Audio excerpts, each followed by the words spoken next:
Life is not short. And honestly, I think that's one of the most toxic, poisonous, destructive pieces of wisdom that I've ever heard. And so I'm going to slow down and I'm going to talk about this because I think it's important that we talk about it.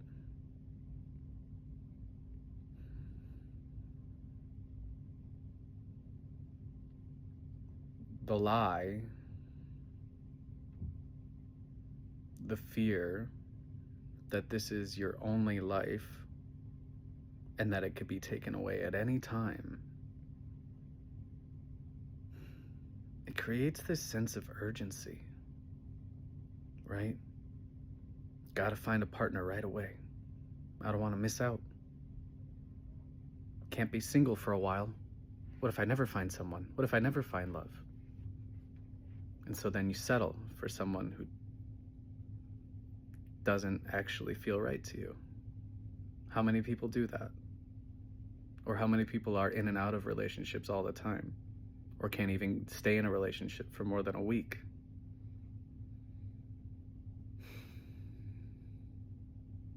And then how many people find someone and then they stay in a marriage that slowly destroys them inside for years and years and years because they're afraid to start over. They're afraid of change. You know? And then how often do we settle for jobs that seem to be safe, right? Got a decent salary, health insurance, potential pension or retirement plan. And they tell, 20-year-olds that they need to start thinking about retirement. Things like that, I mean, it's crazy. It's asinine. And all of that boils down to fear of getting this one life wrong, as if this is your only life. As if you didn't exist before this, as if you won't exist after this. And that's the lie. And that's what creates so much resentment, so much regret, so much disappointment in ourselves. I mean, think about years and years and years of being hard on yourself because, every time that you don't think you're getting it right, or every time you think you wasted your time with something. And then what a negative, toxic relationship you create with time itself. And now everybody's favorite thing to say is that time is an illusion. It is, but it's not that it doesn't exist. Obviously it exists. We all experience time. It's just not fixed. And it's not linear. But it exists. It's a construct within what we really are, which is consciousness. And what frees us is actually understanding that we're eternal. That there is no great rush. That there is no sense of urgency that needs to be there. The sense of urgency is the lie. That's why everybody who's got FOMO is insane. Literally. It's ridiculous. And here's the thing, is when you actually embrace your eternal nature, that is what actually gives your nervous system the opportunity to exhale, to soften, to breathe, to realize even if you did get a lot of stuff wrong, or even if your life was painful and difficult, or even if you did play it safe for a long time and doing things you didn't really want that weren't fulfilling, all of it was just teaching you valuable lessons. And those lessons go on even beyond this life because the soul is eternal, right? You're not in this for one go. You're in it for many, many different experiences. And when you start to actually open your mind up to higher possibilities and different ways that reality can be experienced, where the consciousness is much more expansive. You know, in the law of one material, they talk about how fourth density lifetimes are like 30,000 years on average.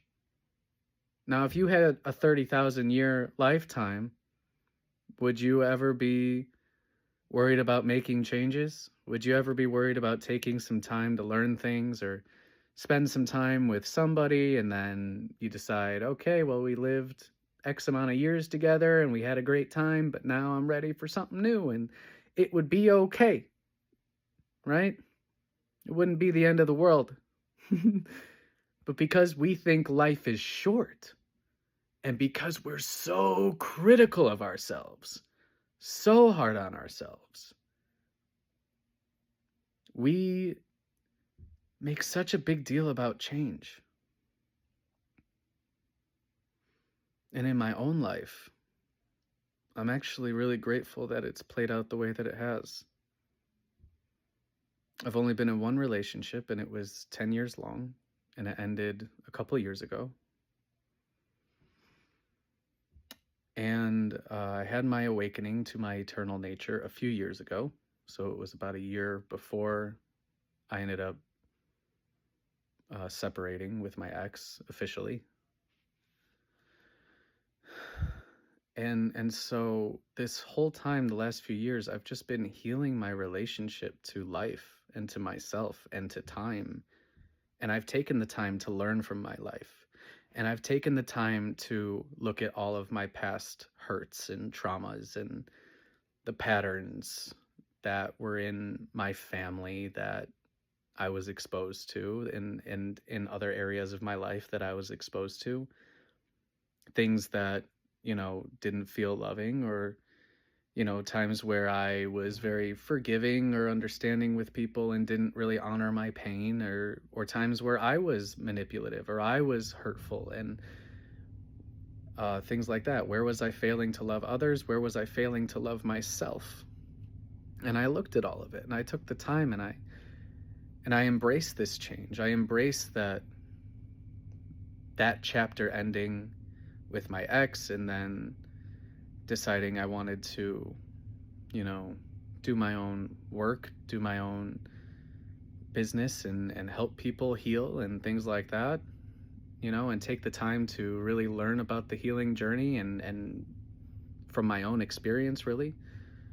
And to just take the time to slow down, to actually slow down, to let my body unwind, my nervous system unwind, let myself feel everything I needed to feel, express everything I needed to express, let my body hurt and ache when it needed to, and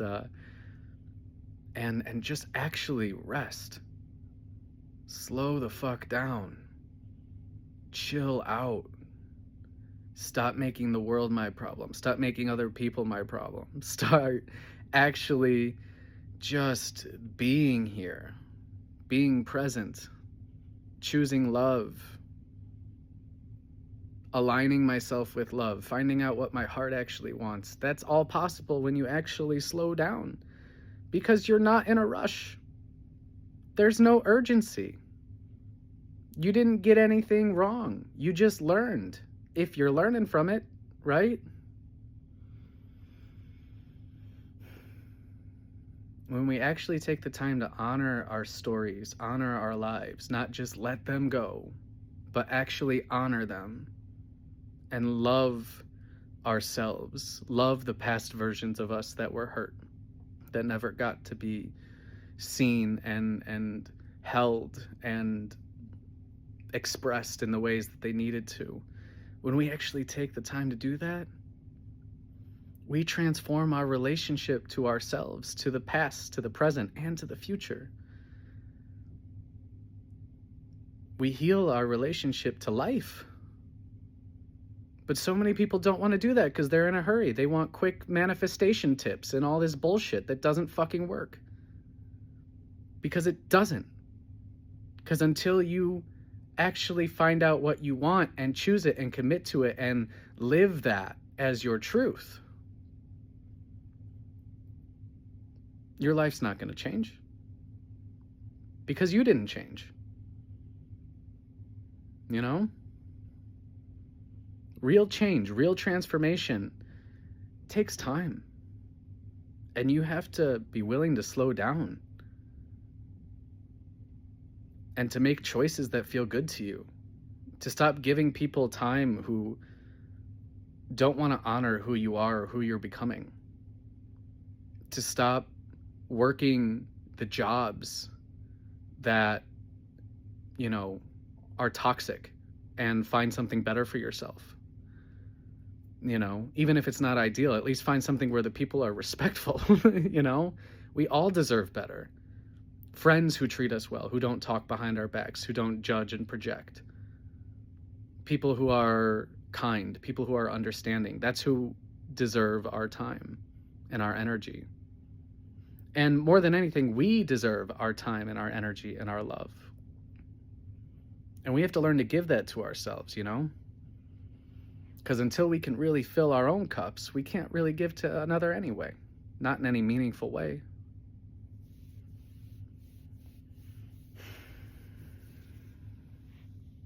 Real change happens when you realize you're eternal.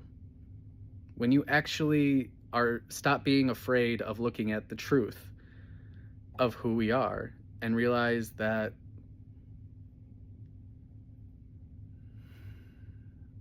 it's such a loving truth. It's not loving to think that this is just one life and that it's short and that it could end at any moment. That's not love. That's fear. That's not knowing yourself. That's being afraid of death. That's being so afraid that death is going to take away your life. But you live forever. So what do you have to be afraid of? It's ridiculous. It's all ridiculous. All of that fear, you know? And this isn't to say that everyone who, you know, maybe doesn't embrace their eternal nature is living a bad life. You know, I'm not saying that. There are a lot of people who are happy, who are living lives, and they just, you know, have made choices that felt good to them, and they're living a life that feels good to them, and that's great. But there's a lot of people who are living a life that does not feel good to them, where they are living in fear of survival, fear of death, fear of getting it wrong, fear of not being perfect, fear of not finding love, fear of all this fucking bullshit that keeps us from actually being happy and here and in the present moment and accepting and loving of ourselves. So, honestly, fuck all that nonsense. Life is short. Life's not short. You're eternal. You have nothing to be afraid of. And when you get to that place and you actually let your nervous system relax and calm down and rest and unwind and unravel and go through the discomfort of what it actually feels like to settle down. Not to settle down into something you don't want, but to settle down into peace. Settle down into love. It's not comfortable. We all have minds and nervous systems that have been programmed to go, go, go, hustle, hustle, produce, all this shit. And it is shit. That's a shit life. And that's why people who hustle and make a lot of money and maybe get a lot of, you know, attention from, you know, women or for women, for men or whatever, they're not happy because they don't know how to slow down and enjoy any of it. That's the disease in our world. Thinking that this is your only life and you got to claim all the power and money and pleasure that you can. And you don't actually take any time to know who you are or how to live a life that feels good.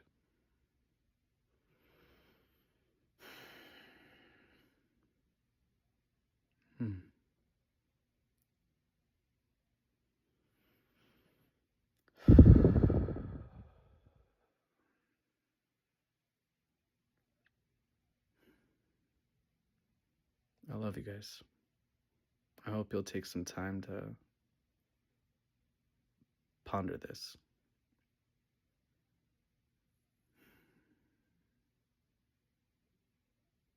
Can you trust life? Can you trust God? Can you trust yourself enough to slow down,